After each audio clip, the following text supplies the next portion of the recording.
Hey everyone, how are you? I hope you all are fine. So today we are going to start new lecture of chemical kinetics. क्या चीज? New lecture. So आज की class में हम लोग जो है क्या डिस्कस करेंगे? कुछ न्यूमेरिकल्स डिस्कस करेंगे. तो न्यूमेरिकल्स डिस्कस करेंगे. आपके सामने कुछ लिखा हुआ क्वेश्चंस मिल भी रहा है. तो इसी को हम लोग देखेंगे कि कैसे हमको सॉल्व करना है. एक्चुअली होता क्या है कि हमको सब कुछ आता है. आप पढ़ रहे हो, आपको सब कुछ समझ में आ रहा है पहले वाला चीज. लेकिन क्वेश्चंस में अप्लाई कैसे करना है उस फार्मूला को, उस कॉन्सेप्ट को, वो चीज का थोड़ा कमी रह जाता है, जिससे कि हम लोग कंपटीशन फेस नहीं कर पाते हैं. तो एक्चुअली वो बहुत बड़ा प्रॉब्लम नहीं है. जितना आप क्वेश्चंस प्रैक्टिस कीजिएगा उतना आपके लिए बेहतर होगा. तो आपको एक बात बता रहे हैं, अभी तक हम लोग केमिकल काइनेटिक्स में टोटल 5 लेक्चर डिस्कस कर चुके हैं. तो जितना पढ़े हैं उसी से रिलेटेड आपका न्यूमेरिकल्स है, उससे बाहर का चीजें नहीं है. तो उससे रिलेटेड न्यूमेरिकल कर ले रहे हैं, उसके बाद फिर नया कॉन्सेप्ट फिर पढ़ेंगे, फिर न्यूमेरिकल करेंगे. तो 5 लेक्चर तक जितना हम पढ़ाए हैं, अगर आपका वो क्लियर है तो आप फटाफट सोच सकते हो कैसे इसको हम लोग सोल्व करना है, देखते बता दोगे. और उसका रिवीजन में या तो फिर उसका स्टडी नहीं किया हो तो मुश्किल होने वाला है. तो सबसे पहले बोलेंगे कि अगर आप लोग लेक्चर कंप्लीट कर लिए हो 5 लेक्चर तो अच्छी बात है, इस लेक्चर को देखो. नहीं किए हो बहुत दिक्कत होगा, इसलिए पहले लेक्चर को कंप्लीट करो फिर यहाँ पे आओ. इसको छोड़ के चल जाओ, क्योंकि यहाँ आपको डायरेक्ट न्यूमेरिकल समझ में नहीं आएगा किसी भी चैप्टर का. केवल केमिकल काइनेटिक्स का नहीं बोल रहे हैं, किसी भी चैप्टर का अगर आप कॉन्सेप्ट पढ़े ही नहीं हो, फार्मूला जानते ही नहीं हो, तो न्यूमेरिकल कैसे बना लोगे? मुश्किल होगा. तो इसलिए हम बोल रहे हैं कि अगर आपको क्वेश्चन सॉल्व करना है तो कॉन्सेप्ट क्लियर होना चाहिए, मींस पीछे का 5 लेक्चर क्लियर होना चाहिए. चलिए वो सब बातें हम लोग हमेशा करते रहते हैं, फालतू बातें हैं. स्टार्ट करते हैं हम लोग न्यूमेरिकल्स को सॉल्व करना. तो यहाँ पे 2 न्यूमेरिकल्स लिखा हुआ है, हम लोग 5-6 न्यूमेरिकल्स इस क्लास में करेंगे. मेरा मेन एम क्या है कि हम लोग कैसे अप्रोच को अप्लाई करें. बहुत सारा न्यूमेरिकल्स जब आपका चैप्टर कंप्लीट होगा तो आपको हम देंगे, आपको ही बनाने के लिए. लेकिन अभी आपको हम सिखा रहे हैं कि आपको कैसे सोचना है क्वेश्चंस को बनाने के लिए, ठीक है? तो चलिए, आपका क्या काम है कि वीडियो को पॉज कीजिए और क्वेश्चन नंबर फर्स्ट को देखिए. और फर्स्ट को अभी हम पढ़ेंगे, आपको समझाते हैं, उसके बाद फिर अपने आप से उसको बनाइए. वीडियो को पॉज करके बनाइए. हम देखने आपको नहीं जा रहे हैं, वो आपके ईमानदारी पे हम छोड़ दे रहे हैं. वीडियो को पॉज करना है, 2 मिनट ट्राई करना है, नहीं बनता है फिर देखते हैं हम, देखिएगा आप लोग सॉल्यूशन, ठीक है? कि कैसे बनाना है. एक्चुअली इससे होगा क्या कि आपका सोचने का कैपेसिटी बढ़ेगा. गलत बन रहा है बनाइए, कोई फर्क नहीं पड़ता है. मेरे से ही जब हम भी इसको फर्स्ट टाइम स्टडी करें तो मेरे से भी नहीं बन रहा था. हम भी इसको देखें कैसे बनता है तो जाके आपका बनेगा. तो अप्रोच को आप अप्लाई कीजिए अपना, जो भी लग रहा है, फिर देखिए कि सही है कि गलत है. गलत है कोई बात नहीं, स्टार्टिंग टाइम है. अभी गलत अगर आपसे सही हो जाता तो आप पढ़ाई क्यों करते? तो ये बहुत ज्यादा नहीं सोचना है. चलिए हम लोग सबसे फर्स्ट क्वेश्चन को समझते हैं. पहले इसको लिखा क्या हुआ है. लिखा हुआ है फॉर द रिएक्शंस. एक रिएक्शंस आपके सामने लिख रहा है 2a + b से आपका बना रहा है c + 2d, ठीक है? Which is first order in A and also first order in B. The rate is given by. कहा गया है कि आपके पास एक रिएक्शंस है और रिएक्शंस क्या है वो देखिए. रिएक्शंस लिखा हुआ है आपके पास 2a + b. इससे क्या बना रहा है? c + 2d बना रहा है. और कह रहा है कि इसमें जो रेट है फर्स्ट ऑर्डर है A में भी और फर्स्ट ऑर्डर है B में भी. इस लाइन को आप थोड़ा अच्छे से देखिएगा कि फर्स्ट ऑर्डर है A में भी और फर्स्ट ऑर्डर है B में भी. तो रेट क्या होगा? तो रेट हम लोग जानते हैं कि rate is directly proportional to concentration होता है raise to the some power. और ये पावर को ही हम लोग बोलते हैं order of the reaction. Order of the reaction. तो आपको हम लोग फार्मूला को क्या किए, रिकैप करा दिए. अब फटाक से आपके वीडियो को पॉज करके इसको ट्राई कीजिए. हम देखिए रुकेंगे नहीं, क्योंकि हमको बहुत ज्यादा लंबा लेक्चर हो जाएगा जो कि फालतू है, वो हम आपकी ईमानदारी पे छोड़ दे रहे हैं. वीडियो को पॉज करके अपने से ट्राई कीजिए इसका रेट क्या होगा. उसके बाद अगर नहीं दिक्कत होगा तो फिर देखिएगा. उम्मीद करते हैं आप लोग वीडियो को पॉज करके ट्राई कर रहे होंगे. चलिए हम लोग देखते हैं सॉल्यूशन. नहीं बना होगा या बनाए भी होंगे तो मिला लीजिए सही है कि नहीं, किस तरीके से सोच रहे हैं. देखिए बहुत लोग क्या किया होगा कि rate is directly proportional to concentration raise to the some power होता है. और अगर इस प्रोपोर्शनलिटी को हटा दें तो यहाँ पे हमारा एक रेट कांस्टेंट आ जाएगा. मींस हम लोग ऐसे लिख सकते हैं रेट को, rate equals to k concentration of A raise to the some power. Power इसका कोएफिशिएंट हम लोग लिख सकते हैं, ठीक? पॉसिबिलिटी क्या क्या है वो बता रहे हैं.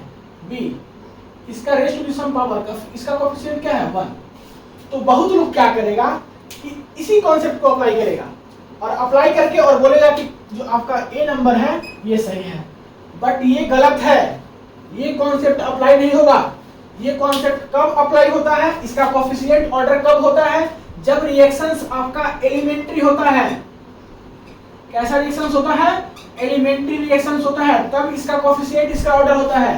क्वेश्चंस में कहीं जिक्र किया हुआ है क्या कि रिएक्शंस एलिमेंट्री है, तो आपको हम एलिमेंट्री पढ़ाए हैं, तो आप एलिमेंट्री वाला बुद्धि यहाँ मत लगा दीजिएगा, नहीं तो फंस जाइएगा, क्योंकि आपको सीधा लगेगा कि ऑप्शन ए सही है और आप घर में आके बोलोगे भी कि हम सही बना के क्वेश्चंस आए हैं, लेकिन क्वेश्चंस आपका गलत हो गया।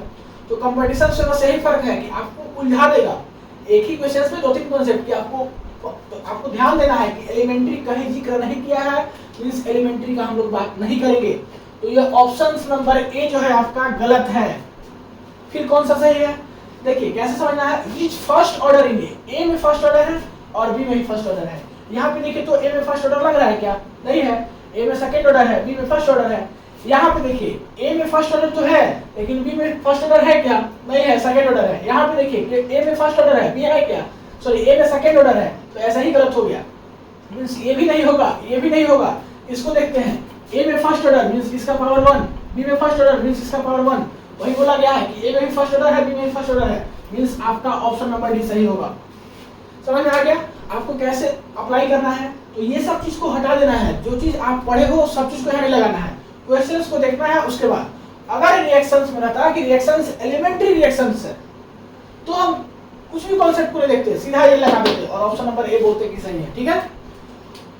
क्वेश्चन नंबर 2 देखिए, क्वेश्चन नंबर 2 भी हम आपको बता रहे हैं, खुद से सॉल्व कीजिएगा।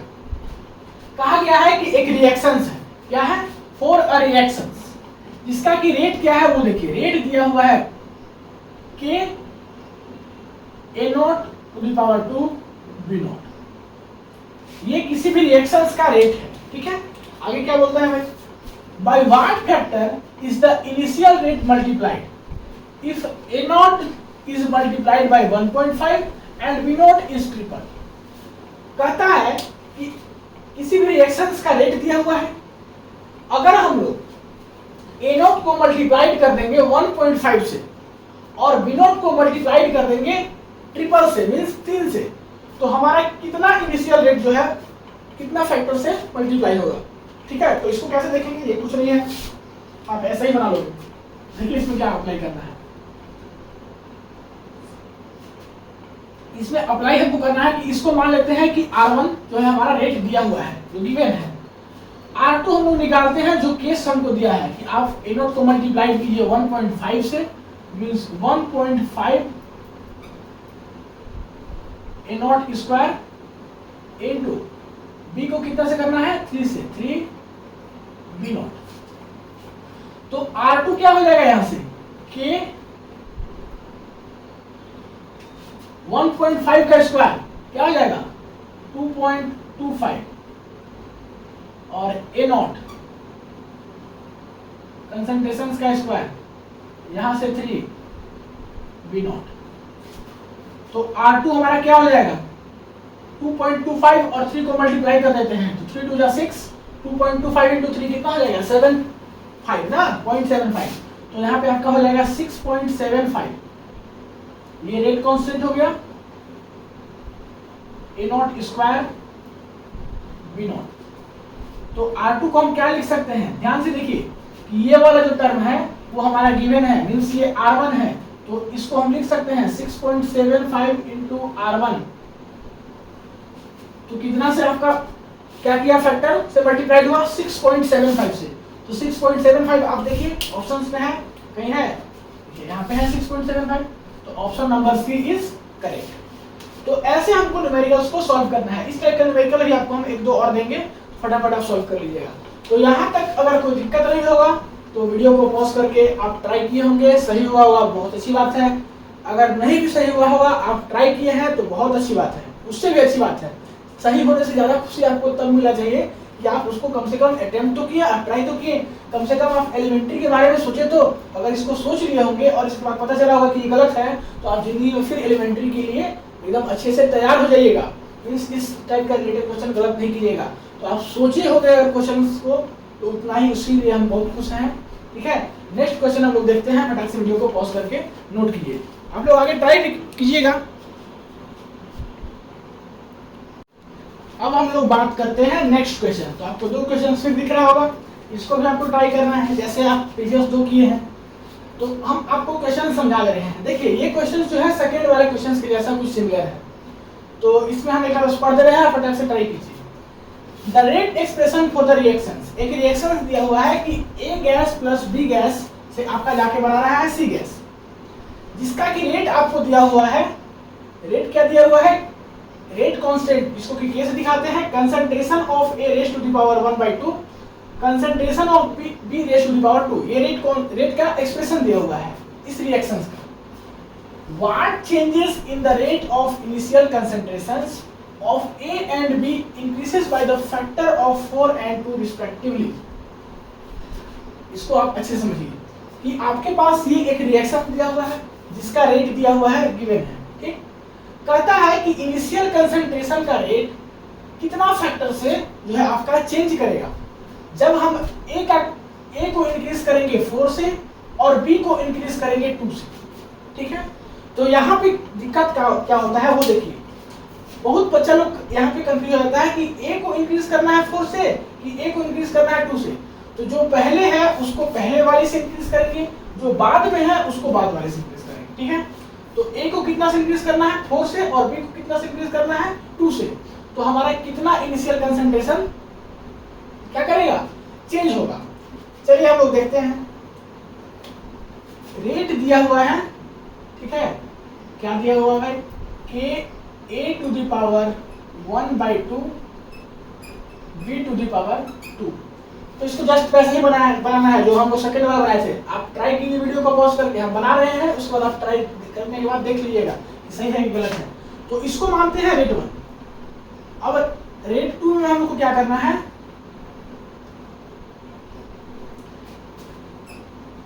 कि a को हम लोग चेंज कर रहे हैं कितना से 4 से। तो 4 into concentration of A raise to the power 1/2 और b को चेंज कर रहे हैं हम लोग 2 से। तो 2 into B concentration raise to the power 2। R2 क्या हो जाएगा, यहाँ से k हो जाएगा, 4 के पावर 1/2 कितना हो जाएगा 2 को बाहर लिख देंगे, concentration of A raise to the power 1/2। उसके बाद फिर 2 का स्क्वायर कितना हो जाएगा 4, तो 4 को बाहर लिख देंगे, concentration of B raise to the power 2।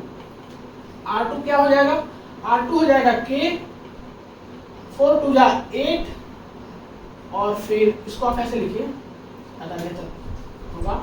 पहले आप 8 लिख दीजिए, फिर उसके बाद ये कांस्टेंट हो गया a to the power 1/2 b to the power 2। तो आप इस टर्म को देखिए, ये R1 है, ये वाला R1 है ये। तो हम लोग R2 को क्या लिख सकते हैं कि 8 R1। तो कितना फैक्टर से इनिशियल कंसंट्रेशन इंक्रीज किया 8 से। तो आप ऐसे इसको बना सकते हो। एक बात आपको हम बता रहे हैं थोड़ा सा यहाँ पे कॉन्सेप्ट के लिए, कि अगर क्वेश्चंस में या कहीं भी आप स्मॉल के लिखते हो, छोटा वाला के आप ऐसे लिखो या ऐसे लिखो, इसका मतलब क्या होता है, इसका मतलब होता है रेट कांस्टेंट। ये पूरे चैप्टर में बता रहे हैं आपका केमिकल काइनेटिक्स में। और अगर आप लोग बड़ा के लिखते हो, इसका मतलब क्या है, इक्विलिब्रियम कांस्टेंट।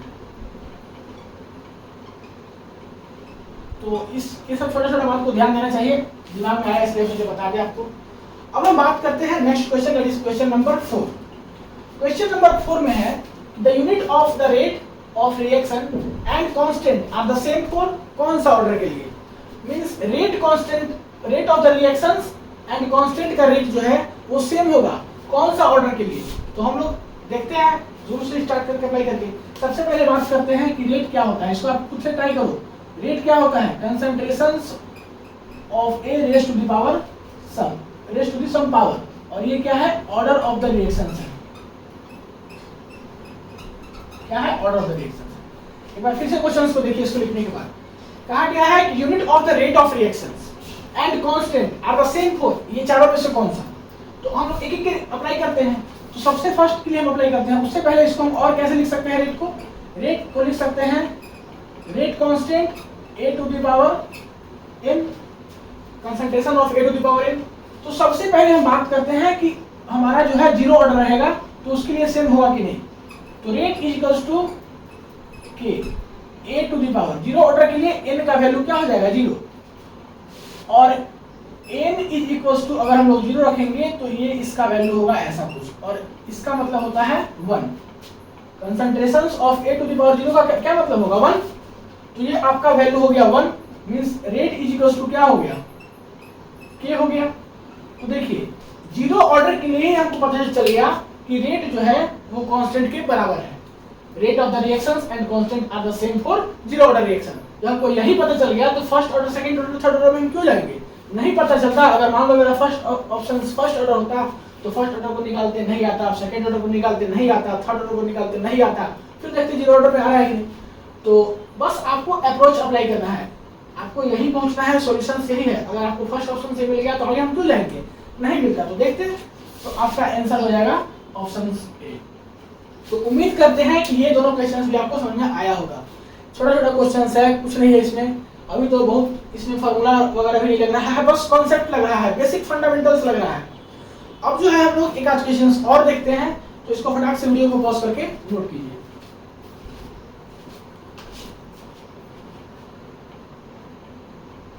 इस क्लास का लास्ट क्वेश्चन है, इसके बाद हम लोग एक और क्लास न्यूमेरिकल का रखेंगे।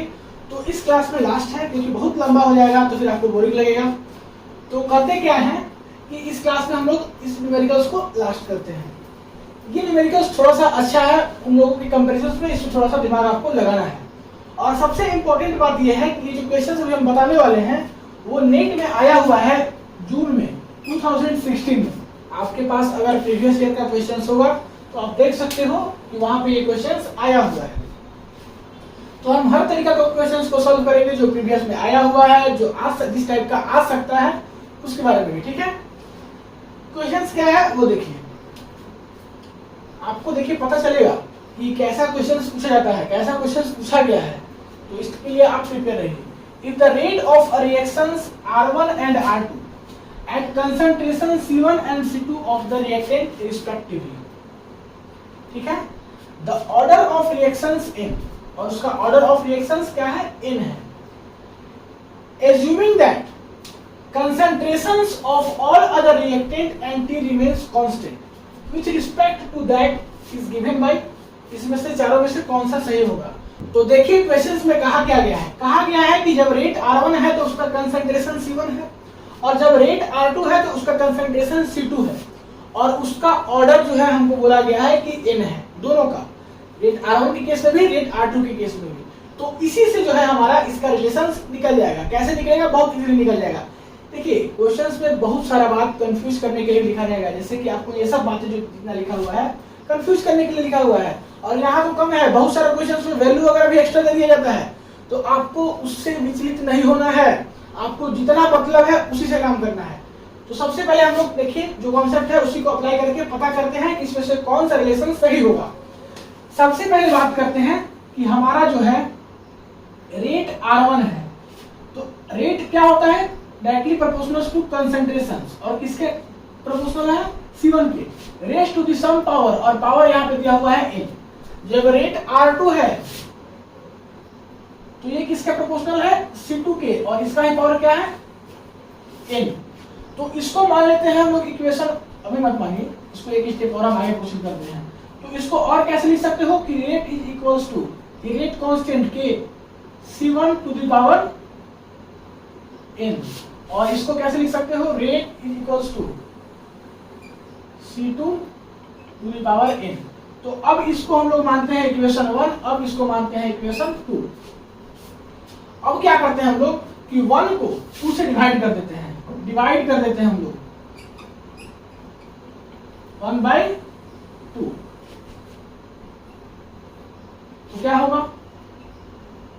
R1 is equals to K C1 to the power n, R2 is equals to K C2 to the power n, यही होगा।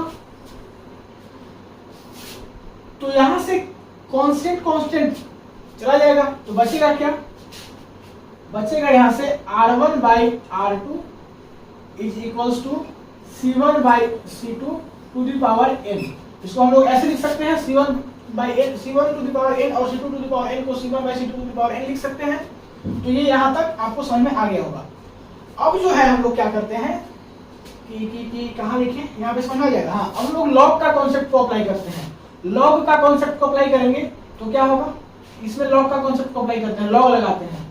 तो यहाँ पे जब हम लॉग लगाएंगे तो हो जाएगा log R1 by R2 is equals to, ये n पहले आ जाएगा, उसके बाद लग जाएगा लॉग C1 बाई C2। और आपको मालूम है कि log a बाई b क्या होता है, log a minus log p। तो यहाँ पे क्या हो जाएगा, log R1 minus log R2 is equals to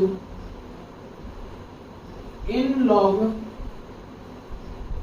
C1 minus log C2, यही हो जाएगा। तो इसको हम लोग लिख कैसे सकते हैं, यहाँ लिख रहे हैं, इसको हम लोग ऐसे लिख सकते हैं कि log R1 minus log R2 is equals to log C1 minus log C2 और इज इक्वल्स टू n। इस n को हम लोग यहाँ पे अलग से लिख लिए, तो हमारा ये यहाँ से आपका आया। देखिए कौन सा ऑप्शन सही है, n is equals to log R1 minus log R2 बटा log C1 minus log C2। Option number A सही है। तो हम लोग मिला लेंगे और देखेंगे कि कौन सा सही है। तो ऐसे हमको कॉन्सेप्ट को अप्लाई करके और न्यूमेरिकल्स को सॉल्व करना है। देखिए इसी का आपको नंबर मिला था कितना अच्छा खासा, और 3-4 नंबर का बहुत वेटेज होता है कंपटीशन एग्जाम में। तो ऐसे इस क्वेश्चन में कुछ है क्या, ये जो बेसिक कॉन्सेप्ट है उसको अप्लाई किया, लॉग के टर्म में निकालना है तो बस हम लॉग लगा दिए। और क्या किए हैं इस क्वेश्चन में, कुछ नहीं किए हैं। तो ऐसा टाइप का क्वेश्चन आता है, लेकिन एक्चुअली हम लोग नहीं देखते हैं कि अप्रोच क्या क्या हो सकता है, इसलिए हम लोग अमूमन गलती करके आते हैं। तो इस टाइप का क्वेश्चन आएगा तो गलत नहीं करोगे आप।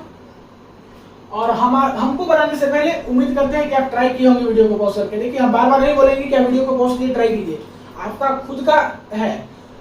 खुद को अगर आपको केमिस्ट्री को स्ट्रॉन्ग करना है तो उसका तरीका है कि आपको खुद से प्रैक्टिस करना होगा, ठीक है। नहीं बन रहा है कोई बात नहीं, उसके लिए आपको दिक्कत नहीं है, बस आपको अप्लाई करना है चीजों को। आप 1-2 चैप्टर अप्लाई कीजिए, तीसरा चौथा चैप्टर से खुद से न्यूमेरिकल बनेगा। जो बच्चा प्रयास करता है उससे क्वेश्चंस बनता है, ऐसा नहीं है कि नहीं बनता है, थोड़ा टाइम लगता है। तो उसके लिए आप मत हड़बड़ाइए, आप बस ट्राई कीजिए। और अगर आप बनाइएगा खुद से तो आपका केमिस्ट्री ज्यादा स्ट्रॉन्ग होगा, नहीं भी बनाइएगा तो हम थोड़ी देखने जा रहे हैं, वो आपके ऊपर है। आपको अगर केमिस्ट्री स्ट्रॉन्ग करना है, आपको रियल में कंपटीशन फेस करना है, तो हम जो बोल रहे हैं उस इंस्ट्रक्शन को फॉलो करते चलिए, दिक्कत नहीं होगा। तो इस क्लास में 5 न्यूमेरिकल देख लिए हम लोग। नेक्स्ट क्लास में हम लोग लेकर के आएंगे 4-5 न्यूमेरिकल और उसको देखेंगे, उसके बाद फिर हम लोग अपना कॉन्सेप्ट को स्टार्ट करेंगे। तो यहाँ तक वीडियो को पॉज करके नोट कर लीजिए। मिलते हैं अगले क्लास में, तब तक के लिए पढ़ाई करते रहिए। All the very best. Video को पॉज करके नोट कर लीजिए।